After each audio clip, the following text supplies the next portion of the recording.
بسم اللہ الرحمن الرحیم۔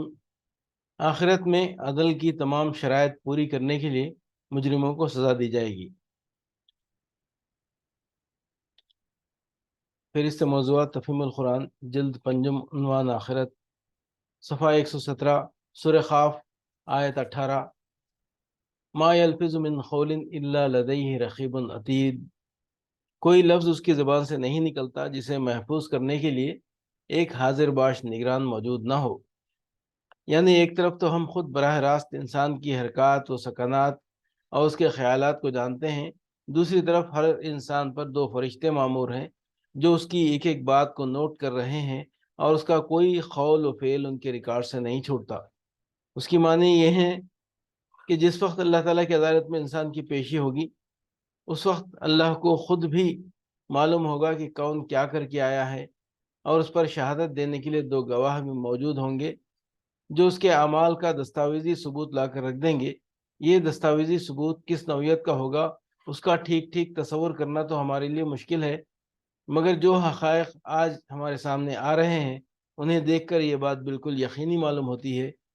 کہ جس فضا میں انسان رہتا ہے اور کام کرتا ہے اس میں ہر طرف اس کی آوازیں، اس کی تصویریں اور اس کی حرکات و سکنات کے نقوش ذرے ذرے پر ثبت ہو رہے ہیں،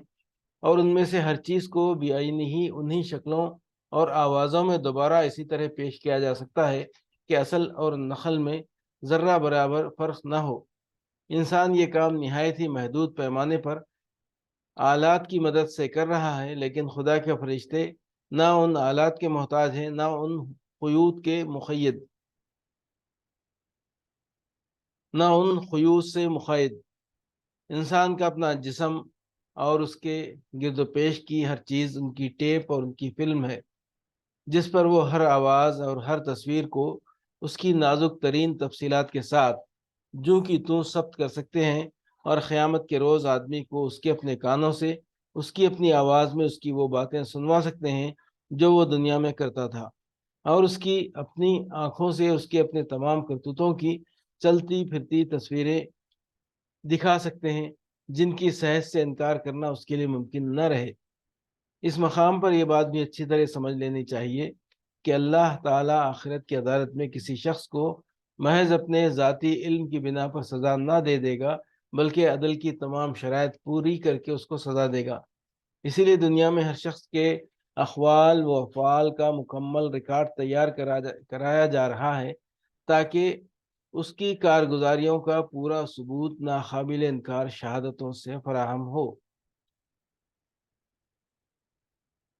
آخرت میں عدل کی تمام شرائط پوری کرنے کے لیے مجرموں کو سزا دی جائے گی۔ پھر اس کے موضوعات تفہیم القرآن جلد پنجم عنوان آخرت صفحہ 167 سورہ طور آیات 15-16 افسحر ھذا ام انتم لا تبصرون اصلوها فاصبروا او لا تصبروا سواء علیکم انما تجزون ما کنتم تعملون۔ اب بتاؤ یہ جادو ہے یا تمہیں سوجھ نہیں رہا ہے؟ جاؤ اب جھلسو اس کے اندر، تم خواہ صبر کرو یا نہ کرو تمہارے لیے یکساں ہے، تمہیں ویسا ہی بدلہ دیا جا رہا ہے جیسے تم عمل کر رہے تھے۔ یعنی دنیا میں جب رسول تمہیں اس جہنم کے عذاب سے ڈراتے تھے تو تم کہتے تھے کہ یہ محض الفاظ کی جادوگری ہے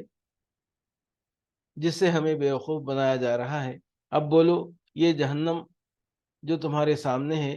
یہ اسی جادو کا کرشمہ ہے، یا اب بھی تمہیں نہ سوجھا کہ واقعی اسی جہنم سے تمہارا پالا پڑ گیا ہے جس کی خبر تمہیں دی جا رہی تھی؟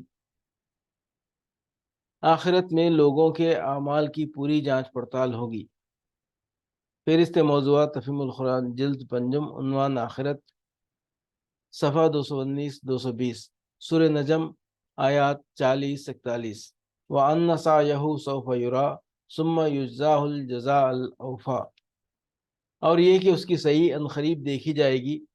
اور اس کی پوری جزا اسے دی جائے گی۔ یعنی آخرت میں لوگوں کے اعمال کی جانچ پڑتال ہوگی اور یہ دیکھا جائے گا کہ کون کیا کر کے آیا ہے۔